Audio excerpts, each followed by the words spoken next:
Est-ce que toi, tu peux te présenter en quelques mots déjà pour commencer? Ouais, me présenter, je m'appelle Elliot Ranjemonjot.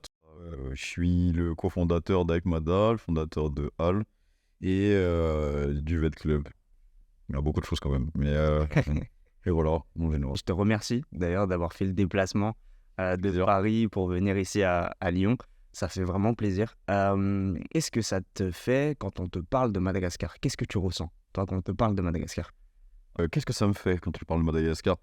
Déjà, rien que dans la question, quand tu m'as posé, ça me fait un petit picotement au cœur. J'ai dit: «Ça, c'est marrant ça». Moi, en vrai, j'ai toujours tellement aimé Madagascar que, ça fait toujours plaisir d'en parler. Tu sais, il y a beaucoup de gens qui disent, qu'en gros, ouais, il y a Madagascar des problèmes, on a des choses à faire et cetera. Alors qu'en réalité, pour moi, ce n'est que du bon, de bonnes émotions qui arrivent quand j'y pense. Ne serait-ce déjà parce que la famille est là-bas, parce que je viens de là-bas. Ça fait même trop longtemps que je ne suis pas là-bas, hein, selon moi. Et ouais, non, c'est que de bonnes émotions, ça fait toujours plaisir et en fait, je me dis, que ça me donne toujours envie de faire plus pour le pays, quoi, pour Madagascar. T'as grandi où à Madagascar? Moi, j'ai grandi à Tana, donc jusqu'à mes 18 ans. Après, j'étais plutôt à Issoudun. Pour les puristes, là, c'est là où il y a le Hall Seven. Pour la petite histoire, c'est là où il y a le Hall Seven. Mais c'était marrant parce que des fois, quand on sortait, mes amis étaient là, ils me disaient: «Ouais, on est au Hall Seven» et puis moi, j'étais à côté. Je dis: «OK, j'enlève mon pyjama et j'arrive, quoi». C'est quoi le Hall Seven? Ouais, c'est un bar, boîte, enfin, c'est un Ok. bar surtout, un bar dansant, Mhm. à Issorak, là, où tout le monde allait à un moment au lycée. Ok. Où tout le monde va toujours d'ailleurs. Ah ouais? Ouais, ouais, je crois, ouais. Comment tu présenterais le quartier du coup Issorak, c'est ça? Ouais. Comment tu le présenterais? Comment tu le décrirais? Ah ouais, beaucoup de choses, hein, parce qu'en vrai, j'ai tout vécu là-bas. Déjà, je pense mes parents, quand ils sont installés après le mariage, ils sont installés à Issorak. On était dans un appart, là-bas, mais j'ai vécu toute mon enfance, sur place. Je me rappelle, il y avait un terrain de basket un peu pété, dans le parking. On y jouait avec, mon frère, ma sœur, on y jouait, c'était le premier draft. Le panier, il était tout pourri, mais bon, ça faisait quand même plaisir. J'avais des voisins, qui passaient, tous les jours. Quand on jouait, nous, on descendait, puis ils nous voyaient jouer, puis ils descendaient, puis on s'amusait là. J'ai appris le vélo là-bas, et puis je me baladais parce que ma grand-mère, en fait, elle habitait dans le même quartier. Nous, on était plus bas et puis elle était dans une autre partie en face de l'église. Du coup, on marchait tous les samedis, les dimanches pour aller manger, la soupe, chez elle. Puis le dimanche en famille, on mangeait là, puis le gâteau. Puis il y a mes potes qui passaient. Et puis à un moment, comme c'est devenu un peu un quartier un peu hypé, il y a eu les restaurants qui ont commencé à ouvrir. D'ailleurs, un très bon restaurant coréen qui était là-bas depuis toujours, le Harirang. Ouais, Coréen? Ah ouais. ouais. Et c'est mon père, comme mon père, il aimait beaucoup la Corée. On allait tout le temps au Harirang manger. Et puis du coup, ça m'apporte tous ces souvenirs-là. Puis à un moment, il y a eu la Médina, il y a eu les chichas, des trucs comme ça. En fait, en vrai, j'ai vécu, quasiment toute ma vie là-bas. Et à un moment, comme nous, on n'avait pas le câble, mon frère, je me rappelle, il y avait des gars, des anciens de mon lycée qui ont ouvert comment ça s'appelle, un vidéoclub où ils vendaient des DivX. Ah ouais. Et des DivX, pas n'importe lesquels, il y avait des mangas. Ah Du ok. coup, avec des mangas, ils vendaient des centaines d'épisodes en une fois. Ouais. Je crois pour 10 000 arrière, c'était cher en ce temps-là. Du coup, avec mon frère, on faisait des trucs, on achetait, et puis l'après-midi, on regardait. Ouais. C'est toujours, que de bons souvenirs, punaise. Ça me, C'est- ça me ramène, hein. ouais. Ça te touche un peu, tu sais. Ouais. Ok. Ouais. Trop. Parce que si on me pose la question, ouais, j'ai dit, Elliot, c'est quoi? C'est Brand New Rock, quoi. Parce que ce quartier, ça t'a vu grandir, mais toi, tu l'as vu grandir aussi d'une certaine manière. Ouais, Tu j'ai l'as vu vu beaucoup évoluer. changer, ouais. J'ai vu beaucoup changer, parce qu'après, c'est un quartier, c'est en plein centre-ville, c'est bien placé. Honnêtement, c'est bien placé, c'est pas mal famé. Et encore, ça va, mal famé. Un bien grand mot, hein. Parce qu'on était proche d'Issouch et tout, juste en bas, c'est Issouch. Petite vitesse et tout. Quand on continue dans l'autre sens, c'est un peu flou. Moi, j'allais à l'école, on marchait jusqu'à Ansa B. C'était vraiment bien placé. Il y a Nalakel qui est pas loin, Tsarlalan à côté. Du coup, quand on avait envie d'acheter des vidéos, on allait à côté là, au vidéoclub. Quand on allait, des fois, j'ai beaucoup de potes et tout qui habitaient Issouch et tout, dans le taekwondo. Genre, quand on faisait du taekwondo avec mon frère, il y avait un club, je me rappelle, qui était à Issouch. Ouais. Issouch Ndavamam. Et du coup, c'était vraiment le club, c'était connu pour être un club de mecs bien ghetto, bien dur là et tout. Et c'était genre, on s'entendait super bien avec eux. Du coup, on allait s'entraîner là-bas avec mon petit frère. Et du coup, on y allait des fois à pied. Et c'est trop marrant de se retrouver dans les marchés, au beau milieu des cartons, des marchés. Enfin, c'était un quartier de fou. Franchement, c'était un quartier de fou. Ouais, ça a l'air très dynamique quand tu le racontes. Ouais, franchement, j'allais dire c'est le Châtelet, mais non, ce serait insulté, soit. Désolé à Châtelet. Et non, mais vraiment, c'est un quartier du oh, oui, bien. Franchement, tu trouves de tout, tu peux te balader. Il y a des petits sentiers. Franchement, il y avait de tout. Il y avait même un petit magasin artisanal dans le coin. Il y avait un magasin de vêtements. Ah ouais. Et quand on voulait acheter des t-shirts, on allait à Sorlalan avec ma mère pour les fripes et tout. Ouais. Ça, c'était franchement Incroyable. un bon. T'as été où à l'école? Alors moi, j'ai été à Collège de France, en primaire. Collège de France, Issouac. Pour les anciens. D'ailleurs, il y en a beaucoup d'anciens. Ouais. D'ailleurs, Aaron parle, l'humoriste qui est aussi youtubeur malgache. Il vient de là-bas. Et du coup, c'était dans ma promo. Ok. Et du coup, il habitait un peu flou. Et tout le monde, on allait jouer et tout. Ok. Puis on a fait avec beaucoup d'autres amis, là, on a fait Collège de France Issouac. Mhm. Et après, ça a bougé parce que l'école menaçait de s'effondrer. D'ailleurs, ça s'est effondré. Ah, ça c'est ok. Ça s'est effondré. D'où les anciens, du coup. Ouais, c'est les anciens parce que ça s'est effondré. Ouais. Et du coup, on a bougé, on est allé à Bio 33, ça s'appelait le truc. C'était un truc derrière un magasin de cosmétiques qui s'appelait Bio 33. Du coup, on appelait ça le Bio 33. Et après, on a bougé à un Parbier. Ok. Et là, il y avait mon petit frère, ma soeur et tout qui sont arrivés aussi. Et après, j'ai fait jusqu'à ma CM2. Puis à 6e, j'ai fait un bout à Mozatouv. Et puis, en fait, je me rappelle très bien parce que j'avais fait une semaine à Mozatouv avec mes potes et tout. Et après, à un moment, on avait fait des inscriptions pour l'Alliance française. Et je t'ai refusé au début. Et après, en fait, mes parents m'ont dit au bout des semaines, ah, c'est bon, t'es pris. J'ai dit, ah, je suis pris. J'ai dit, ouais, mais ça veut dire que j'ai quitté mes potes. Je me rappelle. Après, je reviens une soirée où j'ai pleuré dans la voiture. Ah, ça va. Après, je suis allé à l'Alliance française. Mais bon, on est toujours comme ça. Je pense que les anciens, on se bat toujours aujourd'hui. Puis j'ai fait l'Alliance française jusqu'à mon lycée. Là-bas aussi, très bonne expérience. C'est bien marré, quoi. J'ai vraiment bien marré. T'étais comment à l'école? T'étais un peu un élève du fond de la classe ou t'étais au premier rang en train de bosser? T'étais comment à l'école? Bah alors, elle est marrante cette question. Elle est marrante la question parce que attention, je suis bavard. Mais je suis bien bavard. Faut pas me lancer. Là, tu m'as lancé. Ah, mais. En fait, à l'école, c'était marrant parce que en primaire, jusqu'à la CE2, Ouais. c'est dernier de la classe, un truc comme ça. Ah ouais. J'étais nul. C'était vraiment nul. Après, ma mère m'a réhabilité, on va dire ça comme ça. Puis après, je commençais à être bon. Ouais, enfin, j'étais jamais vraiment premier de la classe parce qu'il y en avait qui étaient très bons devant moi. 3e, 4e. Ouais. Et après, je suis arrivé à l'Alliance. Ouais, à peu près 4e. J'avais quand même de bonnes notes. Hein. J'avais quand même de bonnes notes et tout. J'ai toujours eu des bonnes notes. Mais je me mettais au fond de la classe, moi. Parce que tous mes potes étaient au fond. J'étais très bavard, je suis un bavard. Du coup, je parle beaucoup. Je suis très. On faisait des bêtises, quoi. On faisait trop de bêtises. Les profs, ils en avaient marre de moi. Ils disaient, Quoi les bêtises que tu faisais? ah En fait, finesse. Je force. Je me rappelle, à un moment, on avait des petites bouteilles d'alcool là qu'on utilisait pour effacer le blanco. Ok. Et en fait, je m'amusais à écrire mon nom à l'alcool, avec le petit alcool par terre. Ouais. On me mettait le briquet et ça, Ah, ça brûle. ça allumait le nom. Ça écrivait Elliot. La prof, elle a vu ça. Elle s'approchait du rideau. Ah, il y avait un rideau. Ouais, le rideau, elle a fait ah. Puis je me suis levé pour étendre. Elle m'a dit, ouais, Elliot, tu vas devant. Elle dit, tu vas devant maintenant. Et puis ils m'ont mis devant.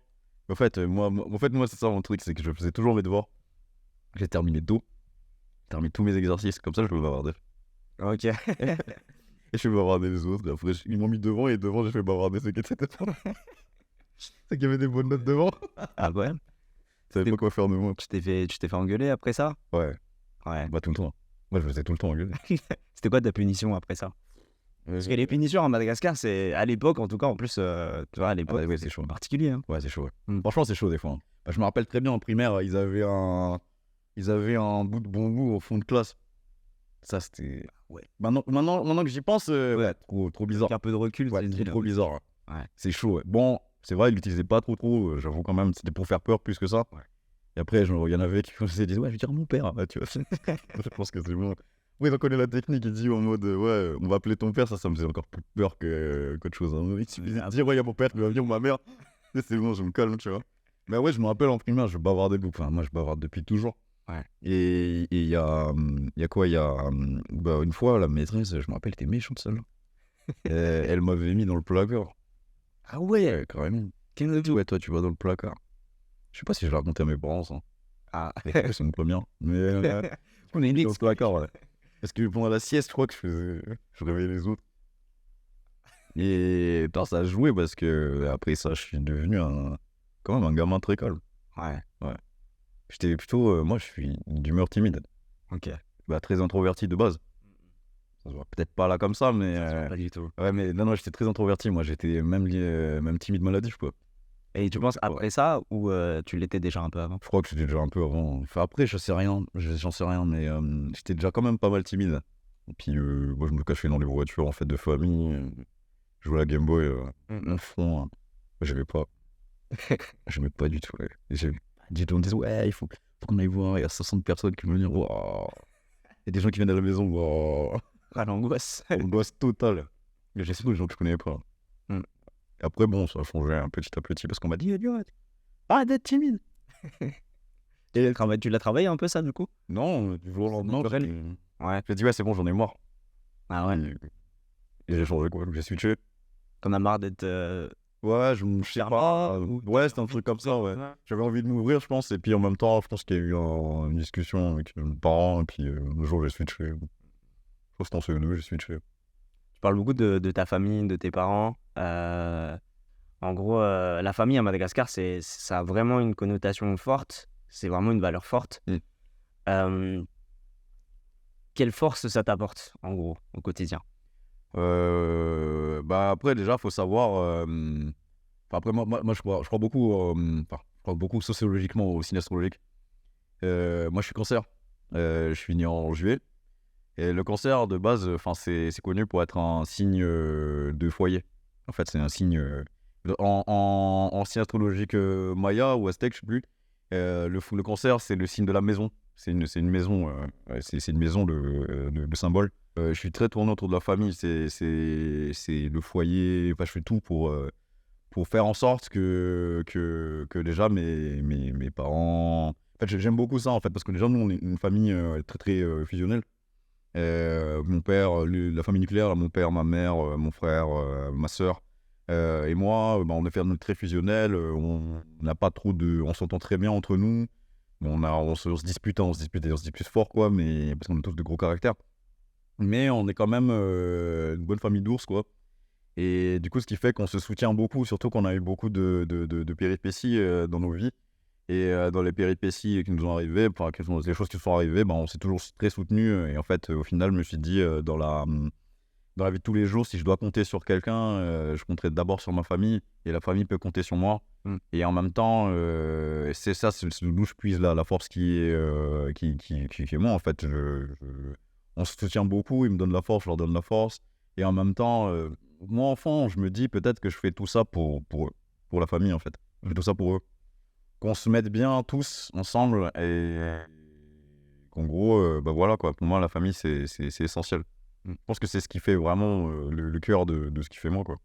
Sans la famille, je suis quasiment que dalle. Je suis rien, mais après, c'est famille.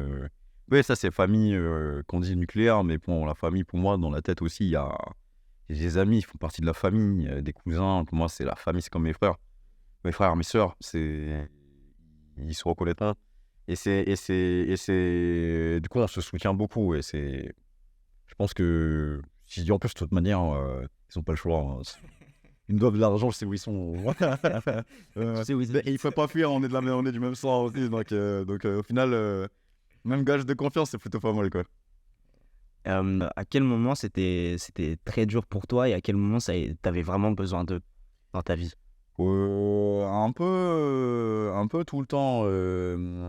Après, moi, là, au moment où j'ai eu vraiment besoin d'eux, c'était quand je suis arrivé en France. Là, je suis arrivé quoi, en 2012-2013. C'était très dur, je me rappelle très bien, parce que moi, j'ai toujours vécu en famille. On était tout le temps, ma grand-mère, elle habitait avec nous. On habitait chez ma grand-mère même. Et puis, arrivé en France et tout, et je me rappelle, c'était elle qui m'avait ramené. Et puis, il y avait ma tante ici aussi, qui d'ailleurs, la sœur de mon père, qui d'ailleurs, paix à son âme, qui s'est occupé de moi et tout. Quand je me rappelle, quand ils m'ont laissé, parce que moi j'ai habité dans un foyer de jeunes travailleurs. En fait, j'avais ma chambre, quoi. T'as le Valois, alors très big up à le Valois. Quoi, j'avais 18 ans, quoi. J'avais fraîchement 18 ans. Et puis il me disait, ouais, bon, Elliot, bon courage, sans doute. On se revoit week-end. Et puis ils m'ont laissé, sont partis, tu vois. Et puis je me suis trop fier, je me rappelle être dans ma chambre comme ça, en me disant, oh, finesse, ça y est, je suis tout seul. Et il y a eu des moments difficiles, quoi. Genre, les premières années, c'était super dur. Surtout en France, t'as pas trop de thunes, y a pas de boulot. Comme je suis étranger, j'étais étranger, il y avait pas t'avais pas de droit spécifique enfin, moi, je me rappelle, je n'ai pas touché la CAF avant. Non, il fallait me toucher ça au bout de la deuxième année, un truc comme ça. Aussi, moi, j'étais un peu con. Mais après, il fallait faire la préfecture et tout. Il y avait des moments où on passe en hiver. Quand je suis arrivé, c'était grand froid direct. Ouais. Je me rappelle, c'était en mars. Il a reneigé, grand froid, neige jusqu'ici. Je me suis dit, waouh, Ah ouais, c'est dur. c'est assez dur. Ah oui, même avant, il fallait passer Noël. Ouais, Et Noël tout seul. tout seul. Ouais, après, j'étais avec ma famille d'ici, quoi. Mais tout seul quand même. Tu vois, Ouais. genre, les gens, ils s'offrent des cadeaux. Ils savent, ah, je savais que tu demandais ça parce que voilà, ils s'habitent ensemble. Mais toi, t'arrives et tout. Et je me dis, là, c'est là où c'est chaud. Il faut. Là où je me dis, là, j'ai pas de structure, là.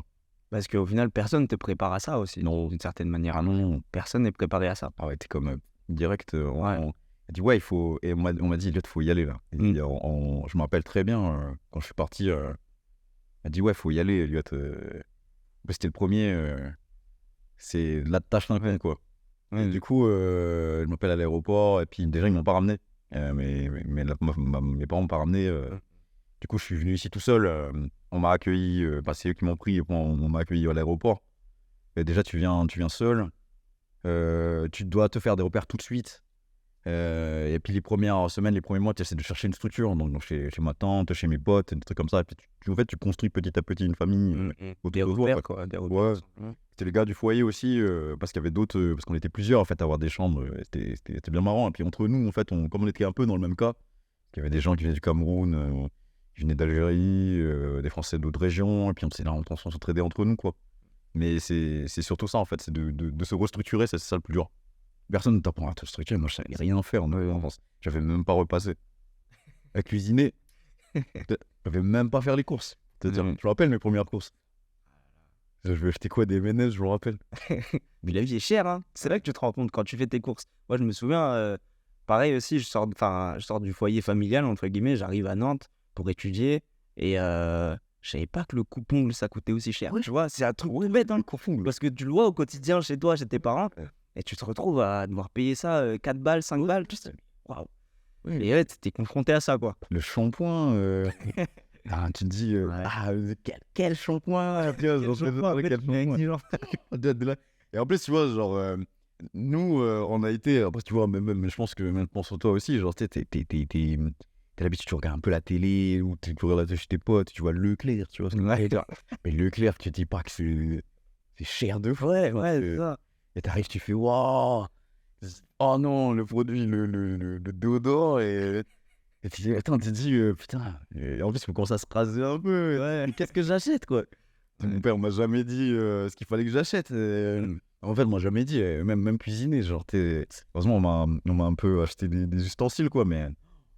Ouais. Cuisine, Lequel choisir qu'est-ce que t'achètes? Quoi comme couteau? Moi, Ah ouais. Comment le mindset derrière, comment t'arrives à t'en sortir? Bah, en fait, moi, je me suis toujours dit, il faut faire. Hein. Là, à un moment, peut-être tu te prépares pas, il faut y aller et il faut le faire, quoi. Genre, c'est comme ça, quand je suis arrivé en France, j'ai dit, ok, bon, bah, quand je me suis joué, je dis, bon, bah, ok, t'es là, maintenant, il faut se mettre en action, parce que si jamais je me terre, bah, je fais plus rien, quoi. Je me terre chez moi, je fais plus rien.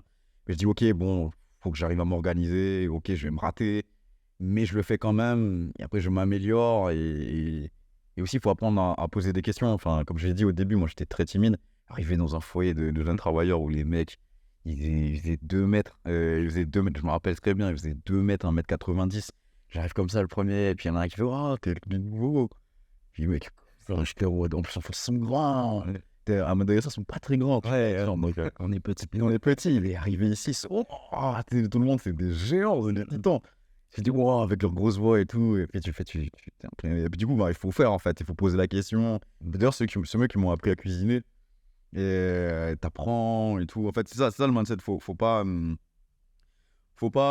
fait, dans les premières phases, quand t'arrives un peu en période de crise, faut agir tout de suite. Après, t'apprends direct sur l'action en disant, ok, je me rate, mais je m'améliore un peu, je règle un peu par-ci. Et quand tu sais vraiment pas, tu vas poser la question, quoi.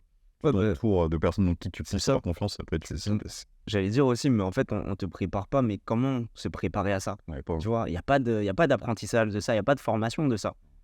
C'est surtout, c'est toujours tomber sur les bonnes personnes, je pense. Il faut tomber sur les bons amis. Exactement. Les bons amis ou les... Parce que des fois, la famille, c'est cool, hein. Ils sont très cool, hein, mais ils ont déjà leurs habitudes. T'as l'impression un peu d'être de trop. Et ça me dérangeait un peu. Et puis, en fait, quand t'as un bon pote ou une bonne pote qui, soit est déjà en galère totale, donc vous galérez totalement tous les deux, soit c'est un pote qui connaît déjà un peu et puis du coup, il t'épaule et il te mentor un peu. Ça change tout. Mais du coup, aujourd'hui, de maintenant, comme je suis vécu un peu quand même ici, j'essaye de rendre aux personnes qui arrivent, qui galèrent un peu. Je dis, écoute, je te montre, t'inquiète, tu peux faire ça. Après, il faut laisser aussi une part de galère un peu aux gens, mais bon, j'ai pas forcément. Ah ouais, mais gros big up à ceux qui t'ont aidé alors, du coup. Ah ouais. Non, parce que c'est pas évident pour. Enfin, c'est pas évident pour personne au final, parce que eux, ils doivent accueillir, ils doivent aussi, entre guillemets, gérer les galères des autres. C'est pas évident, tu vois. Ouais. Gros big up à eux, je pense. Ouais. Il y a. Après, on s'entraide aussi. Je me rappelle au foyer, je pense que personne ne savait ce qu'il faisait. Hein. Là, je te jure. Hein. C'est du feeling. Ah ouais, non. Je me rappelle, on faisait à manger. C'était nul. Ouais. Genre, il y avait il faisait des gnocchis. Il faisait tout le temps des gnocchis bizarres, là. C'était des pâtes cheloues. J'étais là. Il dit, mais tu peux pas manger ça tous les jours. Mais après, c'est la première chose qu'il m'a appris. Il a dit, ouais, je t'apprends. Vas-y, je te montre comment on fait des gnocchis. Après, au fur et à mesure, je dis, non, mais. Je dis, non, je peux pas manger ça tous les jours. Et toi, tu manges ça tous les jours. Je me rappelle avec un poisson pané chelou, là. J'étais là, non. Il dit, mais c'est poisson. Comme ça, je dis n'importe quoi. Mais du coup, je pense que personne sait ce qu'il fait. L'administration, personne sait ce qu'il fait. Ah ouais, l'administration, c'est. La préfecture. Mais personne ne peut t'apprendre. C'est vraiment ça, en fait. T'apprends dans le dur. Après, bon, ça va. Il y a des choses aujourd'hui. T'as des groupes Facebook, t'as des trucs et tout. Bon, ce temps-là, ça commençait tout doucement, quoi. Ouais. Fallait être ceux qui mettent l'information. Ouais, tu vois, c'est ça. C'était pas super easy. D'ailleurs, ouais, c'était un peu mes grands frères. Enfin, parce que moi, je suis l'aîné, j'ai pas de grands frères. Donc, du coup, j'ai dû m'en trouver un, mais du coup, ils m'ont un peu montré, je trouve que c'était cool. Est-ce que avec un peu de recul, tu te dis que t'étais un peu le crash test aussi d'une certaine manière? Fallait le tester pour aussi, toi, que tu puisses transmettre derrière. Ah tu montes les mots de la bouche, là. Mais c'est vraiment ça, en fait. C'est le crash test. Déjà, en plus, en tant qu'aîné, t'es le crash test de tout. Hein. Exactement. T'es le crash test de tes parents. T'es le premier gosse de tes parents. Donc, ils apprennent à être parents avec toi. Ouais. C'est pour ça qu'après, tu vois que c'est un peu plus doux avec les autres. Les autres, tu vois, je dis, mais moi, j'avais pas le droit, ça. De dire avant, tu vois, genre, sortir. J'ai capté. Juste que mes frangins, ma soeur, enfin, disaient, ouais, nous, on sortait, on prenait un chauffeur, il nous ramenait. Elle dit, moi, il me donnait 25 000 francs pour sortir. On sortait, on n'avait même pas assez pour le taxi. Comment ça, vous avez un chauffeur? Tu vois ce que je veux dire, déjà ça. Ouais. En arrivant ici, premier cash test, la préfecture, le travail, les études. Les études, en arrivant, c'était chaud. Moi, j'avais des bonnes notes quand même, mais en arrivant ici, j'ai vu que le système était plus dur. Putain, j'avais des 4, des 3, j'avais pas l'habitude de ça. Le prof me disait, ouais, idiot, tu peux faire quelque chose. Mais après, heureusement qu'il y avait des gens bien comme ça qui m'ont aidé aussi. Le directeur de programme était très bien. Et ouais, non, le crash test en général, hein, mais je pense que ça a créé aussi une sorte de trauma intérieur où on se dit, ouais, bah moi j'ai souffert. Tu sais, il y avait un moment, j'avais ce truc-là quand j'étais à quoi, dans mes 25 ans, un truc comme ça, 25-24, où je disais, ouais, moi j'ai galéré. La mentalité de business, ça vient, quoi. Moi, je suis honnête. J'avais, moi, j'ai galéré. Pourquoi il galérait pas, tu vois? Pourtant, quand tu prends du recul petit à petit, tu te dis, mais non, en fait, c'est là où il faut briser le cycle, en fait. Et C'est ça. mais non, en fait, on n'est pas obligé de galérer. On est tous obligés de galérer. Ok, j'ai galéré, triste pour moi, mais tu passes au-delà et tu rends, quoi. Ouais, puis ça te travaille ton mindset, donc du coup, derrière aussi, tu ressors grandi. Ouais, bah t'es obligé de grandir pour déjà atteindre le mindset. Le mindset, il te fait grandir, en fait. Exactement. C'est C'est tout un cycle. Ah non, il est compliqué à faire le truc, mais en gros, il faut. Mais ouais, c'est ça, il faut. En fait, il y a mindset et mindset. Il y a mindset en mode ouais, c'est la galère, moi j'ai galéré, je suis un mec, je me suis fait. Et puis il y a mindset, ouais, je me suis fait. Mais ça aurait pu être plus simple si. Et du coup, je pense que ça, moi, je peux plus parce que c'est bon, T'as donné. j'ai donné, j'ai fait, et j'ai atteint ce que je voulais. Maintenant, je peux donner. Il faut rendre, en fait. Et il faut rendre faut rendre comme ce qu'ils disent, j'aime bien dire dans la Bible, rendre à son prochain, quoi. Et il faut rendre à son prochain, et son prochain, c'est pas forcément le plus jeune, hein, c'est aussi celui qui est à côté de toi, etc. Faut rendre. Et puis de toute façon, mes parents ils m'ont éduqué comme ça, hein, genre, c'est toujours, ont toujours rendu au prochain. Toujours, même ma grand-mère, la famille, on a toujours été comme ça. On a beaucoup donné, et même des fois donné sans avoir. Donc je pense que c'est pas moi, ou même c'est pas moi qui ne rendra pas, quoi. Merci d'avoir regardé cette vidéo. N'hésite pas à la partager, abonne-toi et reste en santé, c'est le plus important. À très vite pour une nouvelle vidéo.